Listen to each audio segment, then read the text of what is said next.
पता नहीं उत्तर प्रदेश सरकार अपनी कौन सी काली करतूत पे पर्दा डालना चाहती है जो हमें वहां नहीं जाने देना चाहती। लेकिन आज नहीं कल हम वहां जरूर जाएंगे और एक रिपोर्ट जरूर बनाएंगे कि किस तरीके से लोगों को प्रताड़ित किया जा रहा है। फिर से एक बुलडोजर जस्टिस का वहां पे जो सिलसिला दोबारा शुरू किया गया है, ये बिल्कुल गैर संवैधानिक है। सुप्रीम कोर्ट इस पर रोक लगा चुका है, उसके बावजूद उत्तर प्रदेश सरकार उसका उल्लंघन कर रही है। उत्तर प्रदेश हिंदुस्तान का हिस्सा है और हिंदुस्तान आज भी संविधान से चलता है और चलता रहेगा। तो ये कान खोल के उत्तर प्रदेश सरकार सुन ले और अपनी हरकतों से बाज आ जाए, नहीं तो 27 में ये जनता उन्हें बाहर कर देगी।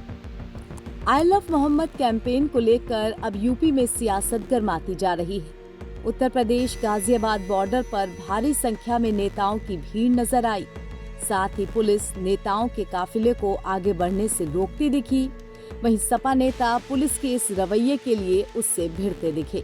इसका नतीजा ये निकला कि बॉर्डर पर लंबा ट्रैफिक जैम लग गया। बरेली जा रहे समाजवादी पार्टी के 3 सांसदों को रोका गया है। इसके लिए गाजियाबाद पुलिस के कई अधिकारी लगाए गए, जहां तीनों सांसदों की गाड़ियों को पुलिस फोर्स ने मिलकर रोका। इसमें मुजफ्फरनगर से सपा सांसद हरेंद्र मलिक, कैराना से सपा सांसद इकरा हसन और रामपुर से समाजवादी पार्टी के सांसद मोहिबुल्ला नदवी शामिल हैं। गाजियाबाद के गाजीपुर बॉर्डर पर यूपी पुलिस ने तीनों सांसदों का काफिला रोका। वहीं पुलिस के इस तरह से रोकने पर सपा नेता भी जमकर बरसे। जी बिल्कुल, ये देखिए अनडिक्लेयर्ड इमरजेंसी की तरीके से हमें यहाँ रोका जा रहा है। हमें समझ में नहीं आ रहा किस आधार पे। हमारा आग्रह है प्रशासन से कि हमारे साथ चले। हम कुछ छुपाना नहीं चाहते, कोई एजेंडा नहीं है, ना हम कोई चोर चक्के अपराधी हैं। जनप्रतिनिधि हैं, इलेक्टेड रिप्रेजेंटेटिव हैं। किस आधार पे हमें रोका जा रहा है हमें समझ में नहीं आ रहा। उत्तर प्रदेश का हिस्सा है बरेली, हम सब वहाँ के रहतवान भी हैं, वहाँ के जनप्रतिनिधि भी हैं। एक समाजवादी पार्टी का हमारे राष्ट्रीय अध्यक्ष के निर्देशानुसार जो जनप्रतिनिधि मंडल अलग अलग जगहों से बरेली की तरफ रुख कर रहा था, सभी को रोका जा रहा है। क्यों रोका जा रहा है ये हमारी भी समझ में नहीं आ रहा है कि ऐसी कोई कानून है जिसके तहत इस देश में घूमने से किसी को भी रोका जाए। पता नहीं उत्तर प्रदेश सरकार अपनी कौन सी काली करतूत पे पर्दा डालना चाहती है जो हमें वहां नहीं जाने देना चाहती। लेकिन आज नहीं कल हम वहां जरूर जाएंगे और एक रिपोर्ट जरूर बनाएंगे कि किस तरीके से लोगों को प्रताड़ित किया जा रहा है। फिर से एक बुलडोजर जस्टिस का वहां पे जो सिलसिला दोबारा शुरू किया गया है, ये बिल्कुल गैर संवैधानिक है। सुप्रीम कोर्ट इस पर रोक लगा चुका है, उसके बावजूद उत्तर प्रदेश सरकार उसका उल्लंघन कर रही है। तो यही सब जो हालात वहां पर बनाए जा रहे हैं उसको देखने के लिए हम वहां जा रहे थे और अपने लोगों से मिलने के लिए, उनके हालात, उनकी पीड़ा सुनने के लिए और उनकी आवाज बनने के लिए। और ये हमारा फर्ज है और ये इसे हम पूरा करके रहेंगे, कोई हमें नहीं रोक सकता।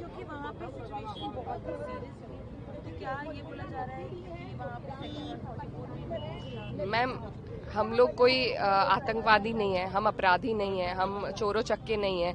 हम लोग सब संविधान के मूल्यों का बहुत आदर और सम्मान करते हैं और उसी के तहत जो अधिकार हमें मिले हैं, हम जनप्रतिनिधि हैं, हमारा फर्ज है, इसीलिए हम वहां जाना चाह रहे हैं। कोई व्यवस्था हम खराब करने नहीं जाना चाह रहे। और अगर प्रशासन को यही डर है तो प्रशासन हमें साथ ले ले, पीछे 10 गाड़ी आगे 10 गाड़ी, हमें उससे भी कोई आपत्ति नहीं है। हम सिर्फ वहाँ पे संवाद कायम करना चाहते हैं, वहाँ के लोगों से बात करना चाहते हैं और हमारा कोई एजेंडा नहीं है। अभी कहाँ आगे का क्या प्लान है अगर नहीं जाने दिया? अभी प्रयास चल रहा है इनसे बात करके, लेकिन आज नहीं तो कल हम वहाँ जरूर जाएंगे। पहले संभल के लिए हमें रोका गया था, उसके बाद हम दोबारा डेलीगेशन लेके, जिसका मैं भी हिस्सा थी, हम वहाँ गए थे और कोई वहाँ पर वायलेंस नहीं हुआ था। बहुत आराम से हमने वहाँ के लोगों की पीड़ा को सुना था और बात करी थी अधिकारियों से, और ये हम करके रहेंगे आज नहीं तो कल। लेकिन जिस तरीके से आप लोगों के सामने है उत्तर प्रदेश सरकार कार्य कर रही है, सत्ता का दुरुपयोग कर रही है, एक आपातकाल की स्थिति वहाँ पर बना दी गई है, तो वो आज सबके सामने है। और मैं ये कहना चाहती हूँ कि उत्तर प्रदेश हिंदुस्तान का हिस्सा है और हिंदुस्तान आज भी संविधान से चलता है और चलता रहेगा। तो ये कान खोल के उत्तर प्रदेश सरकार सुन ले और अपनी हरकतों से बाज आ जाए, नहीं तो 27 में ये जनता उन्हें बाहर कर देगी। हम तो बरेली जा रहे हैं, लेकिन हमें बरेली जाने से रोका जा रहा है।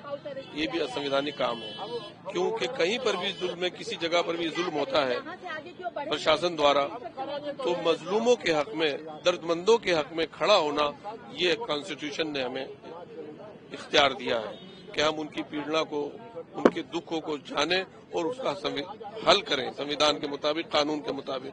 लेकिन भाजपा सरकार बहुत तानाशाही के साथ पहले लोगों के ऊपर अत्याचार करती है और फिर उसको ढांपने की कोशिश करती है ताकि लोग जाकर के मालूम न पड़े। अच्छा, आप 3 लोग जा रहे थे, आपको रोक दिया गया? जी, रोक दिया हम लोगों को। लेकिन हम तो जाएंगे, अब नहीं तो फिर उसके बाद में जाना होगा। हम बार बार ये कह रहे हैं कि हमें कम से कम रामपुर तो जाने दिया जाए, हमारे कंस्टिट्यूंसी है, वहां तक तो जाने दें हमें। बीजेपी कौन है? बीजेपी ने नहीं, सरकार ने रोका और ये गलत है। मोदी जी हम लोगों को आप इमरजेंसी लगा करके देश के लोगों का गला घोट रहे हैं, इलेक्टेड रिप्रेजेंटेटिव को रोक रहे हैं, ये सरासर जायज भी है। आप टेररिस्ट को रोक नहीं पा रहे, आप महंगाई को रोक नहीं पा रहे, नौजवान को रोजगार नहीं दे पा रहे। आप ध्यान आवर्तित करने के लिए लोगों का ध्यान बट जाए, तरह तरह की घटनाएं घटते हैं, ये भी उसी में घटना है। हम बरेली जा रहे थे हैं और आपको अभी तो पता ही नहीं लगा, अभी पुलिस ही रोक रही और कौन रोक। अब क्या करेंगे, कोशिश करेंगे तो ये जो करेंगे हम क्या करें। बरेली में 8 दिन पहले जुमे की नमाज के बाद बवाल हुआ था। इसमें अराजक तत्वों द्वारा पुलिस पर फायरिंग की गई। इस मामले में बरेली पुलिस ने आईएमसी के अध्यक्ष मौलाना तौकीर रजा समेत अन्य लोगों को गिरफ्तार भी किया है। अब आज इसी घटना को लेकर सपा मुखिया अखिलेश यादव के निर्देश पर समाजवादी पार्टी का 14 सदस्यीय डेलीगेशन बरेली में पीड़ित परिवारों से मिलने जा रहा था। इसमें सपा के 3 सांसद शामिल थे, तो पुलिस कमिश्नर गाजियाबाद के निर्देश पर पुलिस अधिकारियों ने गाजीपुर बॉर्डर पर सभी को रोका। तीनों सांसद दिल्ली से बरेली के लिए निकले थे। इसके अलावा राजधानी लखनऊ में भी यूपी विधानसभा में सपा के नेता प्रतिपक्ष माता प्रसाद पांडे को बरेली जाने से रोका गया।